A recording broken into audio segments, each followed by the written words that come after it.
What's up, HGTV? I'm Ben Napier from HGTV's hometown. And I'm Jay Pickens from HGTV digital series CJ Work. Welcome to my wood shop. This is my wood shop. It's ours. Still my wood shop. Better bring your A game. I'm gonna show you how to do it the right way.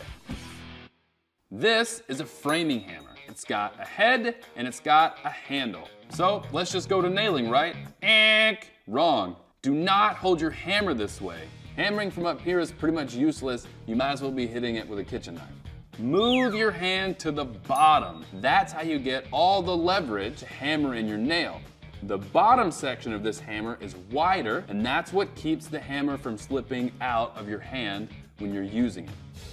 Let's talk about the nail. I see a lot of this. Trying to place the nail straight up, getting on top of it with your body, tapping it a little bit, and then going for it and missing like I just did. That doesn't work because it doesn't work with the ergonomics of your body. Instead, loosen up a little bit, something like this. Take that nail and angle it slightly away from your body because your hammer, when it comes down, will also naturally be at a slight angle to your body.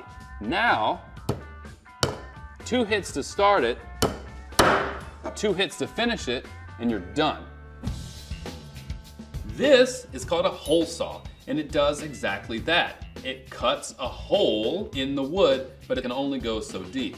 Your other options are paddle bit and a Forstner bit. This one is all about speed, and this one is all about accuracy. The tendency is gonna be to blast through this thing and try to drill a hole really fast. When you do that, you're gonna get some blowout on the bottom.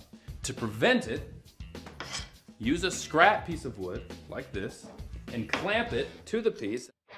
Don't just hit the gas and go. Slowly let the drill bit cut. Then once you have a hole established,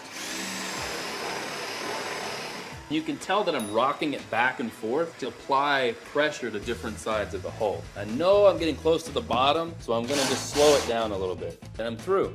I can tell because my piece of scrap wood has come through. Because we used that piece of scrap wood, there's no blowout in the back.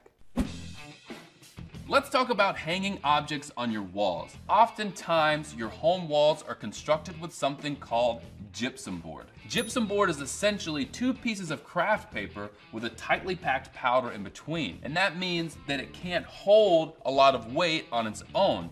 We have to beef it up with an anchor. To install a plastic anchor, all you have to do is drill a hole in your wall that corresponds to the size of your plastic sleeve. Insert your anchor, then hammer it in, making sure the anchor is flush with the surface of your wall. Notice that I used a mallet instead of a hammer because I didn't want to leave any marks on my wall. Now all that's left is to drive in your screw. While the screw is turning, the anchor is expanding behind your gypsum board, creating a wedge, and that's what's holding up your object. You know what they say about people with big hands? That it's really hard to hammer really tiny nails with those things. I've got an awesome solution for you. It's called the comb. Take your nail and wedge it right in the tiny part, really tight, like that. Then, all you gotta do, put this thing up against the wall and hammer away. Your nail's in the wall, your fingers are safe, you're welcome. Wow, it's hair gel. I can't even comb my own hair.